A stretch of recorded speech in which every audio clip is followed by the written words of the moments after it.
अस्सलामुअलैकुम गाइस, आज के इस लेक्चर में हम डिस्कस करेंगे रिफ्रैक्टिव एरर। बेसिकली जो हमारे आई बॉल में जो रिफ्रैक्टिव एरर होते हैं वो कौन कौन से होते हैं। सो फ्रेंड, वीडियो को स्टार्ट करते हैं। सबसे पहले हमारा दिया हुआ है इमेट्रोपिया, अमेट्रोपिया। बेसिकली जो इमेट्रोपिया और अमेट्रोपिया जो होती हैं वो क्या होते हैं, उसमें क्या डिफरेंस होता है। इमेट्रोपिया का मीन्स होता है ऑप्टिकली नॉर्मल आई।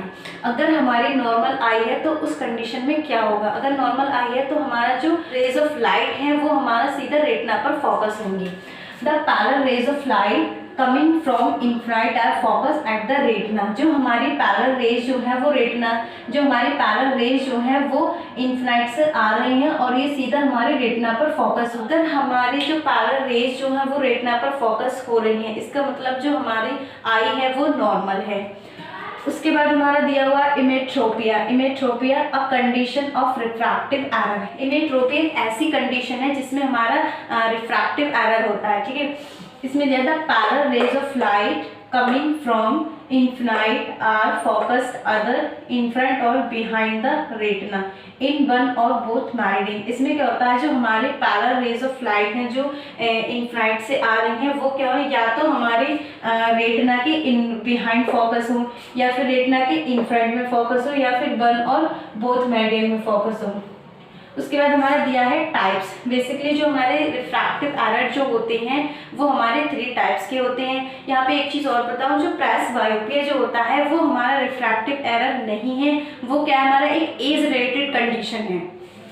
सबसे पहले हम इसमें बात करेंगे हाइपरमेट्रोपिया। बेसिकली जो हाइपरमेट्रोपिया होता है वो क्या होता है, the parallel rays of light coming from infinite are focused behind the retina with accommodation rays. जो हमारे पैरेलल रेज हैं जो इन्फिनाइट से आ रहे हैं वो हमारे कहाँ फोकस हो रही है, बिहाइंड द रेटिना। ये रेटिना है, ये कहाँ फोकस हो रही है, रेटिना के पीछे।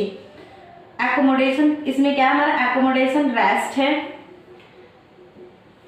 उसके बाद जो हमारा दूसरा जो दिया है वो है मायोपिया। बेसिकली जो मायोपिया होता है वो क्या होता है, the parallel rays of light coming from infinite are focus in front of the retina with accommodation rays. जो हमारे पैरेलल रेज जो है वो इन्फिनाइट से आ रही है, ये कहाँ पे फोकस हो रही है, इन फ्रंट ऑफ द रेटिना। ये क्या हमारी रेटिना के इन फ्रंट में फोकस हो रही हैं। तो अगर हमारी पैरेलल रेज जो है वो रेटिना के इन फ्रंट में फोकस हो रही है, इट मीन्स हमारा मायोपिया। उसके बाद हमारा जो थर्ड जो दिया है वो है एस्टिग्मैटिज्म। बेसिकली एस्टिग्मैटिज्म क्या होता है, it is an refractive error. The refractive varies in different meridian. ये क्या हमारा एक रिफ्रैक्टिव एरर है। इसमें क्या होता है, हमारा जो क्या होता है, जो लाइट रेज जो होती हैं वो डिफरेंट मेरिडियन पर रिफ्रैक्ट होती हैं। उसके बाद हम बात करते हैं हाइपरमेट्रोपिया की। जो हाइपरमेट्रोपिया जो होता है वो क्या होता है, उस कंडीशन में क्या होता है, जैसे कि मैंने अभी आपको बताया था, जो हमारी पैरेलल रेज जो होती हैं जो इन्फिनाइट से आती हैं वो हमारी फोकस होती हैं बिहाइंड द रेटिना। इसमें जो हाइपरमेट्रोपिया है उसकी इटियोलॉजी क्या है, इटियोलॉजी में हम देखेंगे कि जो हमारा हाइपरमेट्रोपिया हो रहा है वो किस वजह से हो रहा है।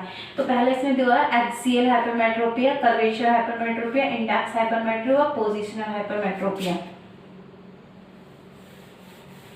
बेसिकली जो हमारा एक्सियल हाइपरमेट्रोपिया में क्या होता है, जो आई बॉल की जो एक्सियल लेंथ जो होती है वो डिक्रीज हो जाती है। मान लीजिए ये हमारी आई बॉल है और इसकी जो एक्सियल लेंथ है वो 20 mm है। अगर हमारी जो आई बॉल की जो एक्सियल लेंथ है वो 1 mm डिक्रीज हो रही है तो जो पेशेंट जो होगा वो 3 डायप्टर का हाइपरमेट्रोपिक होगा।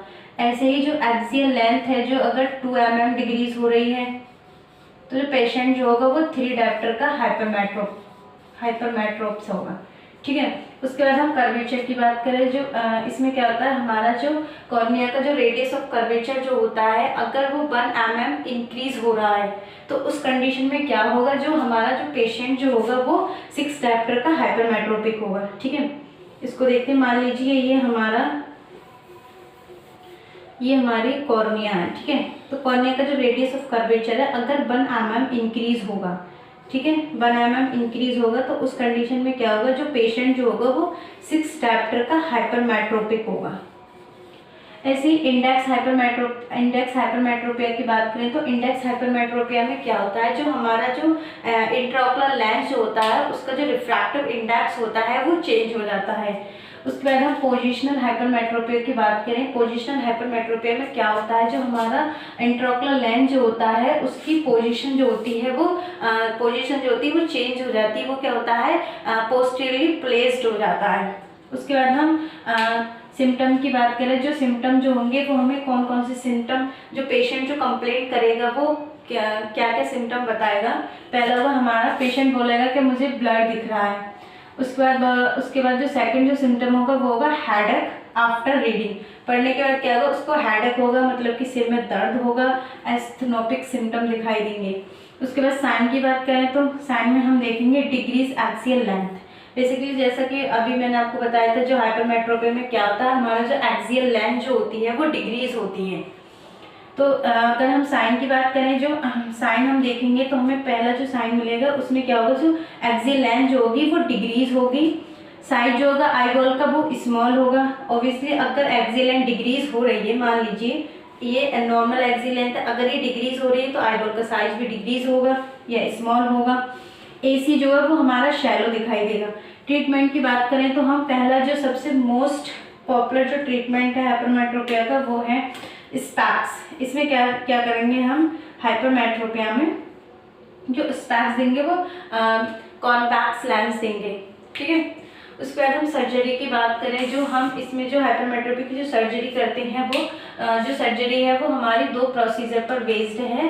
पहला हमारा कॉर्नियल बेस्ड प्रोसीजर, दूसरा हमारा लेंस बेस्ड प्रोसीजर। जो कॉर्नियल बेस्ड प्रोसीजर में हम क्या क्या क्या करेंगे, पहला जो हमारा वो पहली जो सर्जरी करेंगे वो हमारा थर्मल रेजर केरेटोप्लास्टी। सेकंड जो होगी वो हाइप्रोपिक PRK होगी। थर्ड जो होगी वो कंडक्टिव केरेटोप्लास्टी होगी। उसके बाद जो लेंस बेस्ड जो प्रोसीजर जो होगा सर्जरी में, पहला होगा इम्प्लांटेबल कॉन्टैक्ट लेंस, दूसरा होगा हमारा रिफ्रैक्टिव लेंस एक्सचेंज।